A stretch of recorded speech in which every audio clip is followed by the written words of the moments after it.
Welcome to competitive cracker. ഞാൻ അഞ്ജലി കൃഷ്ണൻ.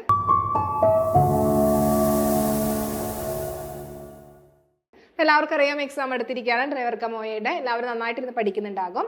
അപ്പോൾ നമുക്ക് കുറച്ച് പ്രീവിയസ് ഇയർ ക്വസ്റ്റ്യൻസുകൾ, ഹിസ്റ്ററിയുടെ ക്വസ്റ്റ്യൻസുകൾ നോക്കാം.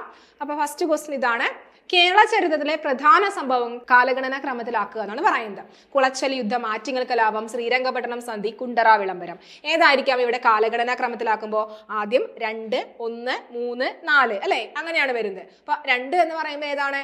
ആറ്റിങ്ങൽ കലാപം അല്ലെ, ആറ്റിങ്ങൽ കലാപം അതാണ് ഫസ്റ്റ് വരുന്നത്. ഇനി നെക്സ്റ്റ് വരുന്നത് എന്താണ്? കുളച്ചൽ യുദ്ധം അല്ലെ, കുളച്ചൽ യുദ്ധം. നെക്സ്റ്റ് വരുന്നത് ഏതാണ്? ശ്രീരംഗപട്ടണം ഉടമ്പടി അല്ലെ, ശ്രീരംഗപട്ടണം സന്ധി. നെക്സ്റ്റ് വരുന്ന ഏതാണ്? കുണ്ടറ പ്രൊക്ലമേഷൻ അല്ലെ, കുണ്ടറ പ്രൊക്ലമേഷൻ. അപ്പൊ ഇതാണ് അതിന്റെ ആ ഓർഡർ. ഇനി അത് കൂടാതെ നമ്മൾ ഇവിടെ എന്താണ് ഓരോന്നിന്റെയും വർഷം കറക്റ്റ് ആയിട്ട് പഠിച്ചു വെച്ചാലാണ് നമുക്ക് ഇതിനനുസരിച്ച് ഒന്ന് എന്താണ് ആൻസർ ചെയ്യാൻ പറ്റുള്ളൂ. ഇനി കുളച്ചൽ യുദ്ധം, കുളച്ചൽ യുദ്ധത്തിന്റെ വർഷം ഏതാണ്? 1741 അല്ലെ, 1741.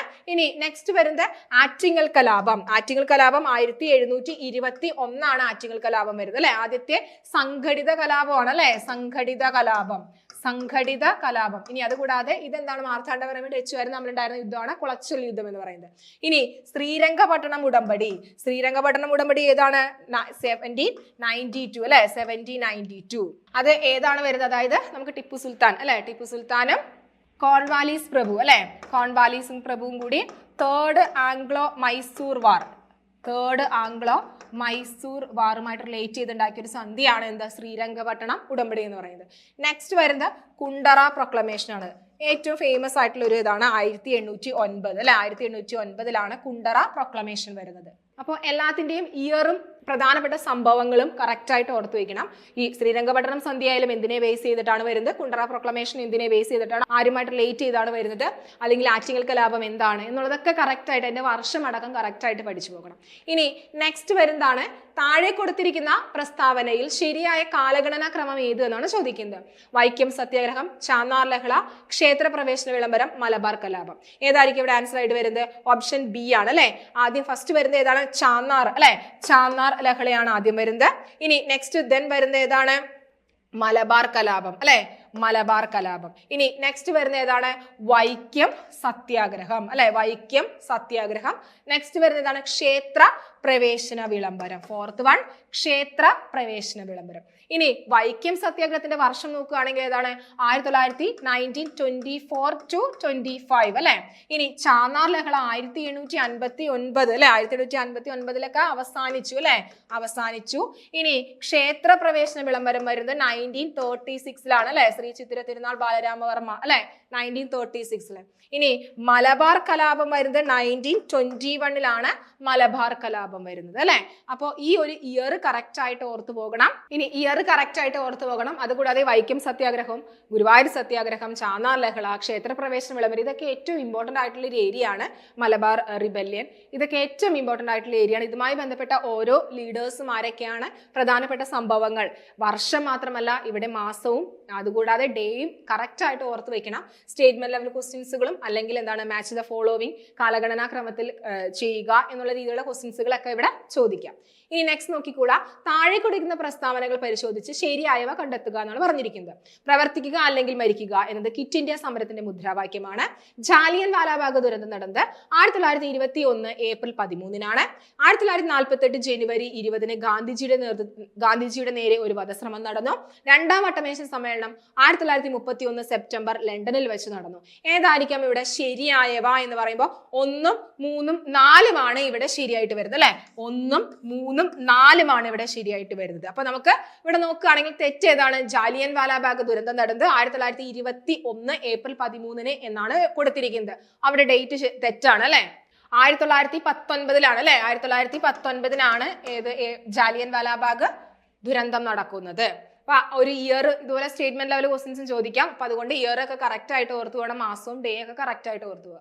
ഇവിടെ പ്രവർത്തിക്കുക അല്ലെങ്കിൽ മരിക്കുക എന്നുള്ളത് ക്വിറ്റ് ഇന്ത്യ സമരത്തിന്റെ ഒരു മുദ്രാവാക്യമാണ്. 1942 എന്ത് വരുന്നത്? ക്വിറ്റ് ഇന്ത്യ പ്രസ്ഥാനം വരുന്നത് അല്ലെ. ഇനി അതുകൂടാതെ നമുക്കറിയാം രണ്ടാം വട്ടമേശ സമ്മേളനം, നമുക്ക് 3 വട്ടമേശ സമ്മേളനം ഉണ്ട്. 1930, 31, 32 അല്ലെ, 3 വട്ടമേശ സമ്മേളനങ്ങളാണ് നടന്നിരിക്കുന്നത്. അപ്പോൾ ഇതുമായിട്ട് റിലേറ്റ് ചെയ്ത വട്ടമേശ സമ്മേളനം ഏറ്റവും ഇമ്പോർട്ടന്റ് ആയിട്ടുള്ള ഒരു ഏരിയ ആണ്. ഇനി നെക്സ്റ്റ് ക്വസ്റ്റ്യൻ നോക്കിക്കോളാം. താഴെ കൊടുത്തിരിക്കുന്ന പ്രസ്താവനകൾ ശരിയായവ തിരഞ്ഞെടുക്കുക. ഒരു കേരള ഹിസ്റ്ററിയുമായിട്ട് റിലേറ്റ് ചെയ്ത് റിനൈസൻസ് ഏരിയയിൽ ചോദിച്ച ക്വസ്റ്റ്യൻ ആണ്. സമത്വ സമാജം അയ്യങ്കാളി, ആത്മവിദ്യാ സംഘം വാഗ്ഭടാനന്ദൻ, സഹോദര പ്രസ്ഥാനം ശ്രീനാരായണ ഗുരു, യോഗക്ഷേമ സഭ VD ഭട്ടതിരിപ്പാട്. ഏതായിരിക്കും ഇവിടെ ആൻസർ ആയിട്ട് വരുന്നത്? 2ഉം 4ഉം ആണ് എന്ത് ഇവിടെ ശരിയായ പ്രസ്താവന എന്ന് പറയുന്നത് അല്ലെ. 2ഉം 4ഉം ആത്മവിദ്യാ സംഘം വാഗ്ഭടാനന്ദൻ, യോഗക്ഷേമ സഭ VD ഭട്ടതിരിപ്പാട്.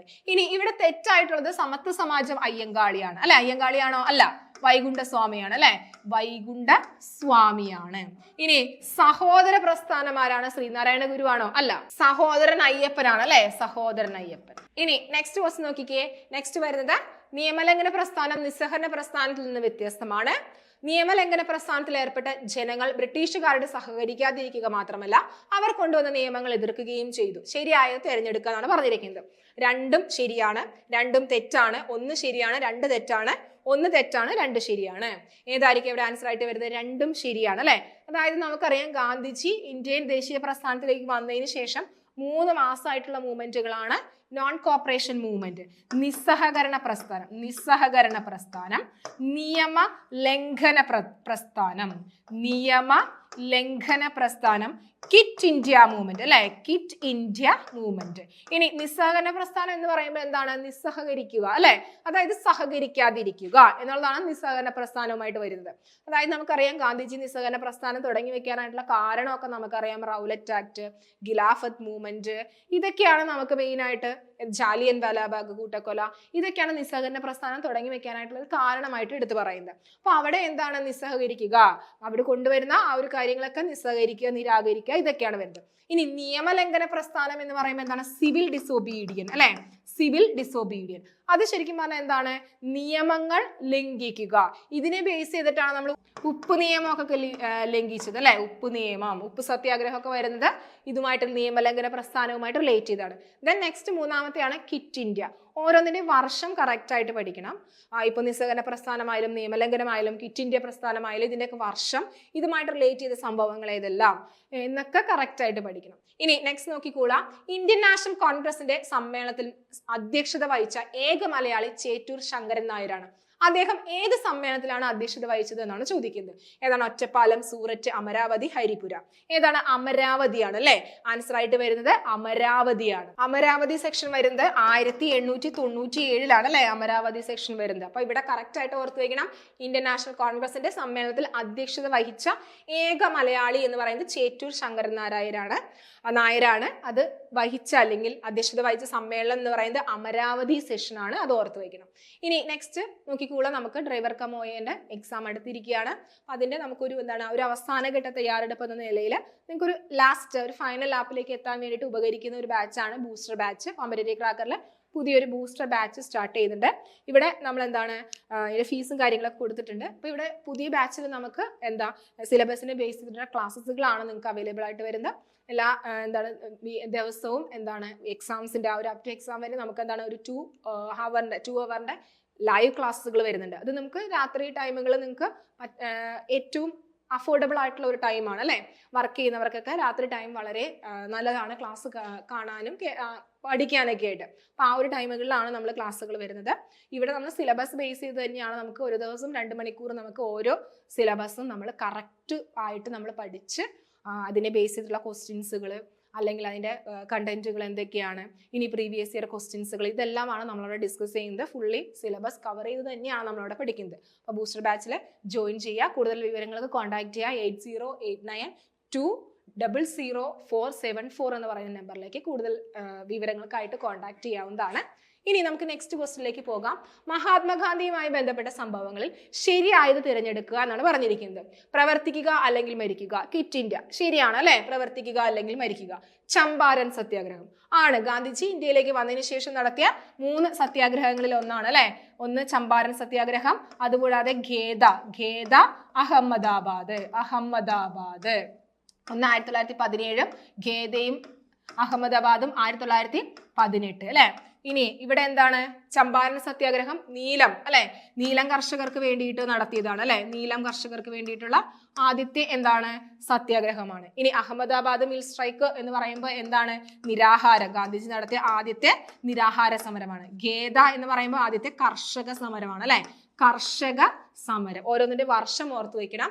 ഇനി സിവിൽ നിയമലംഘന പ്രസ്ഥാനം, ഗാന്ധിജി നടത്തിയ മാസ് മൂവ്മെന്റുകളിൽ ഒന്നാണ് സിവിൽ ഡിസൊബീഡിയൻ മൂവ്മെന്റ്, അതുകൂടാതെ നിസ്സഹകരണ പ്രസ്ഥാനം, ക്വിറ്റ് ഇന്ത്യ മൂവ്മെന്റ്. അപ്പൊ അതും ശരിയാണ്.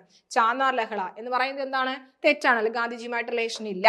അപ്പൊ അവിടെ ഏതായിരിക്കും ആൻസർ? 1, 2, 3 അവിടെ ആൻസർ ആയിട്ട് വരുന്നത്. 1, 2, 3 എന്ത് അവിടെ ആൻസർ ആയിട്ട് വരുന്നത്. ഇനി നെക്സ്റ്റ് ക്വസ്റ്റ്യൻ നോക്കിക്കേ.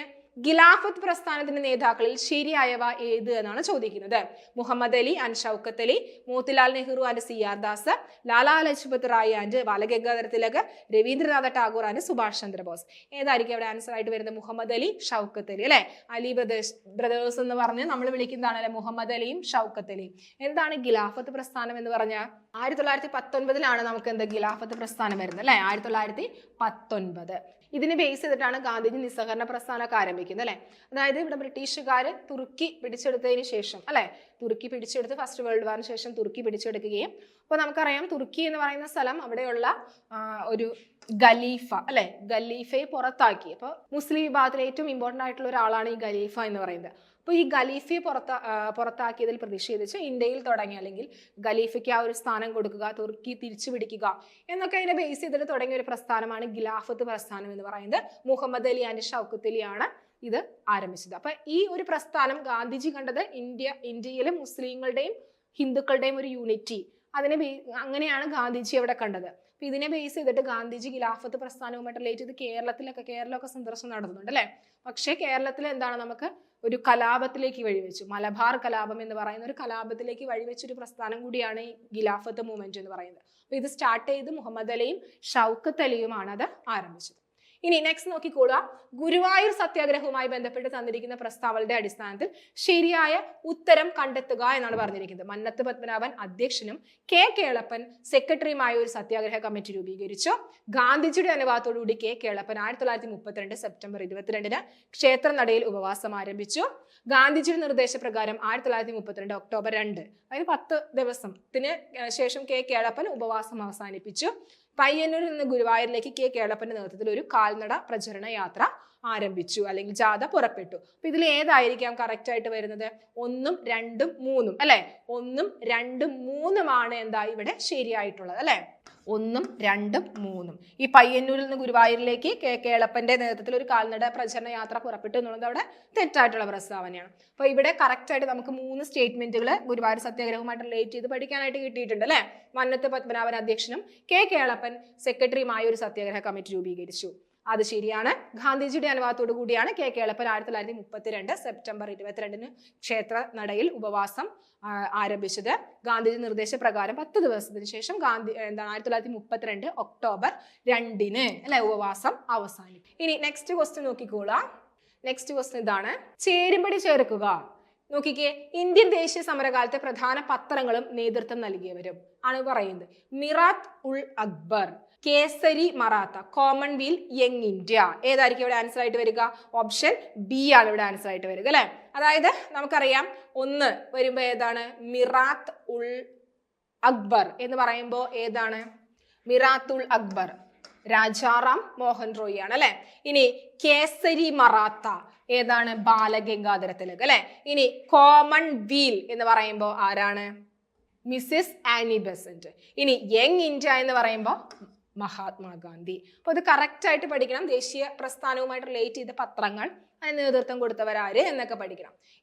അപ്പോൾ ഇത്രയാണ് നമുക്ക് അവിടെ ക്വസ്റ്റ്യൻസുകൾ വരുന്നത്.